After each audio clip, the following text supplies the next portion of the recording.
किसी भी समाज के डेवलपमेंट में, किसी भी देश के डेवलपमेंट में कॉन्स्टिट्यूशन का एक इंपॉर्टेंट रोल रहता है।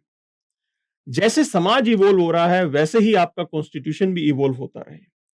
नई प्रॉब्लम्स आती हैं, उनके नए सॉल्यूशंस ढूंढने पड़ते हैं, और वो सॉल्यूशंस अगर हमें अपने संविधान से ही मिले तो इससे अच्छा कुछ नहीं हो सकता। और यहां पे इंडियन कॉन्स्टिट्यूशन की अगर हम बात करें, आजादी से लेके अब तक मल्टीपल अमेंडमेंट्स इस कॉन्स्टिट्यूशन में आ चुके हैं। तो हम अब एक सीरीज के थ्रू उन अमेंडमेंट्स को कवर करेंगे जो कि हमारे एग्जाम के लिए इंपॉर्टेंट है। कुछ प्रोविजंस को देखेंगे जिनको अपने आप में मिनी कॉन्स्टिट्यूशन कहा गया है। तो इन डिबेट्स को कवर करते हैं। यदि हम कॉन्स्टिट्यूशन अमेंडमेंट्स की बात करें तो हमारे कॉन्स्टिट्यूशन मेकर्स ने, फ्रेमर्स ने एक चीज अश्योर की कि इंडियन कॉन्स्टिट्यूशन में ही इस सवाल का उत्तर मिले कि क्या हम कॉन्स्टिट्यूशन को अमेंड कर सकते हैं। और वही उत्तर हमें मिला आर्टिकल 368 के थ्रू, जिसके अंदर ये प्रोविजंस मेंशन है कि कैसे आप इस संविधान को चेंज करेंगे। क्या स्टेट्स का भी इसमें इनपुट होगा? वो सारे मेथड्स, वो सारे तरीके हमारे आर्टिकल 368 में मेंशन है। तो जैसे कहा जाता है कि खड़ा पानी समय के साथ सड़ने लगता है और समय समय पर आपको उसमें फ्रेश वाटर ऐड करते रहना चाहिए, उसी प्रकार यदि हम अपने कॉन्स्टिट्यूशन को स्टैटिक बना देंगे तो ये आज के समाज के लिए इररिलेवेंट हो जाएगा। इसीलिए यह चीज मेक श्योर की गई है कि इंडियन कॉन्स्टिट्यूशन एक ऑर्गेनिक, डायनेमिक डॉक्यूमेंट रहे, और काफी अमेंडमेंट्स जो हैं वो इसके अंदर लाए गए हैं। तो ये लिस्ट है कुछ इंपॉर्टेंट अमेंडमेंट्स की, जिनको हम एक सीरीज के थ्रू कवर करेंगे। और आज की डेट में हम फर्स्ट कॉन्स्टिट्यूशन अमेंडमेंट को देखेंगे कि क्या वो सर्कमस्टांसेस थे और किन प्रोविजंस को इस फर्स्ट कॉन्स्टिट्यूशन अमेंडमेंट के थ्रू चेंज किया गया। सो देखते हैं यहां पे फर्स्ट कॉन्स्टिट्यूशन अमेंडमेंट। अगर हम उस समय को देखें तो गवर्नमेंट कुछ चीजों को इंप्लीमेंट करना शुरू कर चुकी थी, जैसे कि अबॉलिशन ऑफ जमींदारी सिस्टम।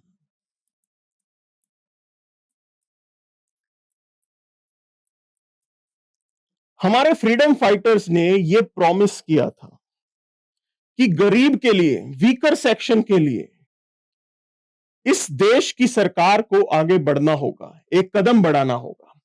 और वही कदम सरकार ने लिया जमींदारी अबॉलिशन एक्ट के थ्रू। लेकिन इसमें जो अड़चन आई वो ये थी कि राइट टू प्रॉपर्टी उस समय फंडामेंटल राइट हुआ करता था, जिसके तहत कुछ लोग कोर्ट पहुंच जाते हैं, जुडिशियल स्क्रूटनी करवाने की कोशिश करते हैं कि कोर्ट अब इंटरवीन करेगी, और सुप्रीम कोर्ट करती भी है। और कोर्ट कचहरी के चक्कर में जो ये जमींदारी एबोलिशन का हमारा सपना था वो अटक गया। संविधान ये उत्तर दे पाया क्योंकि जो इंपॉर्टेंट प्रोविजन ऐड किया गया वो ये था कि 9th शेड्यूल हमारे कॉन्स्टिट्यूशन का हिस्सा बनता है, जिसके अंदर यह प्रोविजन ऐड किया गया कि जो भी लॉज, जो भी कानून इस 9th शेड्यूल में ऐड होंगे वो जुडिशियल स्क्रूटनी के बियॉन्ड हो जाएंगे, कि उनकी जुडिशियल स्क्रूटनी आप नहीं कर पाओगे, वो जुडिशियल रिव्यू के बियॉन्ड हो जाएंगे। तो यह प्रोविजन डाला गया ताकि सरकार अपने लक्ष्य की ओर आगे बढ़ सके और जुडिशरी का वो इंटरवेंशन, वो हर्डल अवॉइड हो सके। ये एक चीज की गई। साथ साथ एक और इंपॉर्टेंट चीज जो यहां पे की गई वो ये थी कि क्या हमारे फंडामेंटल राइट्स एब्सोल्यूट हैं? मतलब क्या फंडामेंटल राइट्स के ऊपर हमें कुछ रेस्ट्रिक्शन की जरूरत पड़ती है? तो इस सवाल का जवाब जो है वो यहां पे दिया गया। आपने एक कहावत सुनी होगी कि बेलगाम घोड़ा किसी काम का नहीं होता। एक जंगली घोड़ा जिसकी लगाम ना कसी गई हो वो आपके काम नहीं आ सकता है। हमारे काम वही घोड़ा आ सकता है जिसकी लगाम कसी गई हो। तो फंडामेंटल राइट अगर एब्सोल्यूट होंगे, अर्थात उन पे कोई रिस्ट्रिक्शन नहीं होगी, तो उनकी एफिकेसी घट जाएगी। सरकार को गवर्नेंस में बहुत प्रॉब्लम फेस करनी पड़ेगी। और यही प्रोविजन ऐड हुआ कि 19(2) के रूप में हम अपने संविधान में ऐड करते हैं रीजनेबल रिस्ट्रिक्शन। दरअसल हम उस पीछे की स्टोरी को भी देखेंगे कि क्यों यह रीजनेबल रिस्ट्रिक्शन डाली गई। दरअसल यह रीजनेबल रिस्ट्रिक्शन डाली गई थी right to freedom of speech and expression के संदर्भ में। तो देखेंगे इनसे रिलेटेड डिबेट्स क्या है यहां पे। अब तीसरा जो इंपॉर्टेंट डिबेट हमारे यहां पे निकल के आई, that was related to right to equality. तो यह डिबेट थी कि क्या राइट टू इक्वालिटी गवर्नमेंट को स्टॉप करता है कुछ स्पेशल प्रोविजंस लेके आने के लिए, जिससे हम वीकर सेक्शन की डेवलपमेंट फैसिलिटेट कर सकें। मतलब एक चीज मेक श्योर की गई that right to equality is not a restriction on state to come up with special provision, कि स्टेट चाहे तो कुछ स्पेशल प्रोविजन लेके आ सकती है वीकर सेक्शन की अपलिफ्टमेंट के लिए, वीकर सेक्शन की कुछ स्पेशल रिक्वायरमेंट्स को एड्रेस करने के लिए। तो यह चीज मेक श्योर की गई थी। वैसे तो बहुत चेंजेस इसमें किए गए, बहुत आर्टिकल्स जो हैं वो बदले गए। आप ये लिस्ट देख सकते हैं कि फर्स्ट कॉन्स्टिट्यूशन अमेंडमेंट ने आर्टिकल 15, 19, 85, 87, 174, 176, 341, 342, 372 और 376 इनके अंदर रिक्वायर्ड चेंजेस किए गए थे। अब एक चीज आप समझें इसके अंदर कि डिबेट मेजरली इन तीन इंपॉर्टेंट एस्पेक्ट्स में रहेगी। एग्जाम के लिए आप इन आर्टिकल्स के नंबर को याद रखेंगे, क्योंकि यूपीएससी जिस तरीके के सवाल अब पूछ रहा है, कॉम्प्लेक्सिटी किसी भी टाइप की हो सकती है, सवाल आपका फैक्चुअल भी हो सकता है। ओके, तो उस एंगल से हमें समझना होगा कि ये आर्टिकल का नंबर जो है वो क्रिटिकल है हमारे लिए। अब मेजर डिबेट, जैसे मैंने आपको बताया कि 9th शेड्यूल से रिलेटेड जो है हमारी फर्स्ट डिबेट हुई कि 9th शेड्यूल को ऐड किया गया क्योंकि सरकार जमींदारी को अबॉलिश करना चाहती थी। लेकिन उस समय जमींदारी का सिस्टम, राइट टू प्रॉपर्टी जो है आपका, वो एक फंडामेंटल राइट होता था, तो जुडिशियल स्क्रूटनी से उसे हटाने की जरूरत थी और वही चीज यहां पे की गई।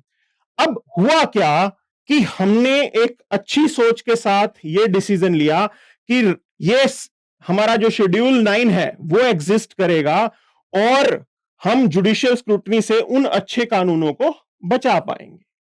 बट ओवर द टाइम इसका मिसयूज होना स्टार्ट हुआ। आज की डेट की अगर हम बात करें, 284 ऐसे लॉज हैं जो इस 9th शेड्यूल के अंदर अभी भी एग्जिस्ट करते हैं। मतलब उनको प्रोटेक्शन है कि उन पे जुडिशियल स्क्रूटनी नहीं होगी। लेकिन सुप्रीम कोर्ट ने 1981 में वमन राव केस, वमन Rao versus union of India case के अंदर यह जजमेंट दिया कि 24 मार्च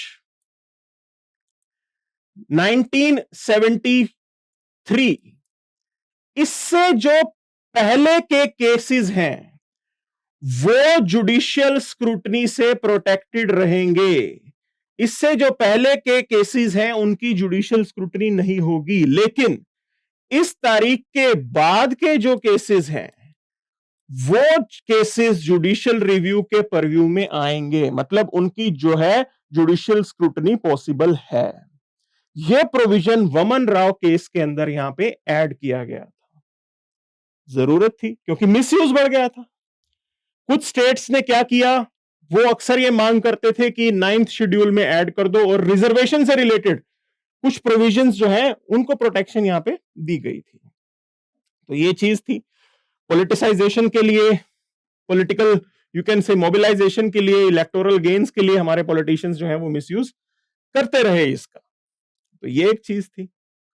अब दूसरी जो डिबेट आती है वो right to freedom of speech से रिलेटेड आती है कि क्या हमारे फंडामेंटल राइट या right to freedom of speech क्या वो एब्सोल्यूट है। तो जैसा मैंने बताया, बेलगाम घोड़ा किसी काम का नहीं होता, उसके ऊपर कुछ रिस्ट्रिक्शन की जरूरत तो हमें पड़ती ही पड़ती है। और वही प्रोविजंस जो है यहां पे आर्टिकल 19(2) के रूप में किए गए थे कि ये रीजनेबल रिस्ट्रिक्शंस हमारे कॉन्स्टिट्यूशन में ऐड की गई क्योंकि इनकी जरूरत थी। दरअसल यह बात ऐसी है कि उस समय पे मद्रास में एक कम्युनिस्ट लीडर की हत्या हो जाती है और लॉ एंड ऑर्डर सिचुएशन बिगड़ती है।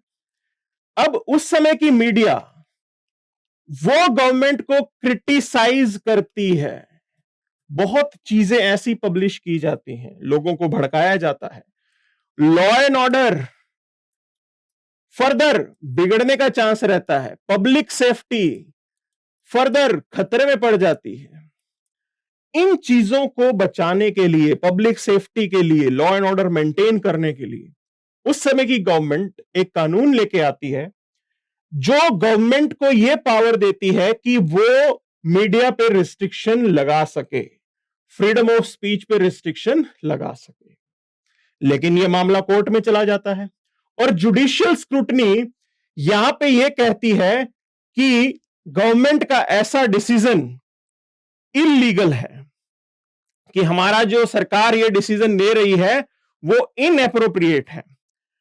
तो कोर्ट ऑर्डर लेके आती है, अब गवर्नमेंट के पास कोई स्टेप नहीं बचता और यह प्रोविजन डाला गया कि हमारे जो फंडामेंटल लॉज होंगे, फंडामेंटल जो राइट्स होंगे वो एब्सोल्यूट नहीं होंगे, उनके ऊपर कुछ रिस्ट्रिक्शंस लगेगी कि जहां मामला सोवरेनिटी और इंटीग्रिटी ऑफ इंडिया का है वहां पे आप रिस्ट्रिक्ट कर सकते हो, जहां सिक्योरिटी ऑफ स्टेट खतरे में हो उधर रिस्ट्रिक्ट कर सकते हो, फॉरेन कंट्री के साथ हमारे रिलेशंस की बात हो या पब्लिक ऑर्डर की बात हो, डिसेंसी मोरालिटी की बात हो और कंटेम्प्ट ऑफ कोर्ट और डिफेमेशन की बात हो, उनमें सरकार जो है इन मामलों में रीजनेबल रिस्ट्रिक्शन लगा सकती है, ये रोक लगा सकती है कि आपका फ्रीडम ऑफ स्पीच जो है वो रोका जाए। सरकार ये इंस्ट्रक्शन दे सकती है कि मीडिया किस चीज को छापे, किस चीज को ना छापे। सो ये प्रोविजंस यहां पे फैसिलिटेट हुए थे। अब तीसरी जो डिबेट आई वो थी आर्टिकल 15 को लेके, रिजर्वेशन रिलेटेड अरेंजमेंट को लेके, कि क्या राइट टू इक्वालिटी एक रिस्ट्रिक्शन की तरह काम करेगा, कि हम इक्वालिटी के नाम पे जो वीकर सेक्शन है उनके लिए अगर कुछ एडिशनल करना चाहती है स्टेट तो क्या हम उसको रोकेंगे, और वो चीज भी यहां पे श्योर की गई थी। तो ये कुछ एक चेंजेस हमारे कॉन्स्टिट्यूशन के अंदर उस समय में लाए गए थे जो कि ओवर द टाइम काफी इफेक्टिव सिद्ध हुए हैं और आज की डेट में भी एक इंपॉर्टेंट रोल जो है वो निभा रहे हैं। So this is what we have here now. अब इनसे रिलेटेड एक पर्टिकुलर क्वेश्चन हम देखेंगे कि ये यूपीएससी 2019 का सवाल है जिसके अंदर यहां पे पूछा गया कि 9th schedule was introduced in the constitution during the prime ministership of, कि उस समय भारत के प्रधानमंत्री कौन थे। अब देखिए हमें अपनी प्रिपरेशन किस तरीके से करनी है, किस दिशा की तरफ लेके जानी है, उसके लिए जो प्रीवियस ईयर क्वेश्चन होते हैं उनकी स्क्रूटनी करना जरूरी होता है। तो यहां पे सवाल है 1951 का, 1951 का, तो डेफिनेटली आप सबको इसका जवाब पता होगा, जवाहरलाल नेहरू जो है उस समय पे हमारे प्रधानमंत्री थे। लेकिन अब आपको यहां से एक लेसन समझना है कि वो ऐसी कौन सी और अमेंडमेंट है, इंपॉर्टेंट अमेंडमेंट, और किन लीडर्स के अंडर उन अमेंडमेंट्स को किया गया है, वो चीज हमें मालूम होनी चाहिए। 74th अमेंडमेंट, उस समय भारत के प्रधानमंत्री कौन थे। 44th अमेंडमेंट, उस समय इंडिया की प्राइम मिनिस्टर कौन थी। 46th अमेंडमेंट, 48th अमेंडमेंट, उस समय भारत के प्रधानमंत्री कौन थे। ये सारी डिबेट्स हमें मालूम होनी चाहिए। 99th अमेंडमेंट, तब भारत के प्रधानमंत्री कौन थे? 106th अमेंडमेंट, भारत के प्रधानमंत्री कौन थे? ये सारे चीज आपको समझनी है और ये आप अपने लेवल पे भी कर सकते हैं। तो आज हमने देखा कि फर्स्ट कॉन्स्टिट्यूशन अमेंडमेंट से रिलेटेड क्या प्रोविजंस थे और हम रेगुलरली एक सीरीज के फॉर्मेट में इन अमेंडमेंट्स को कवर करते रहेंगे और आपकी प्रिपरेशन में आपको हेल्प करते रहेंगे। Thank you very much.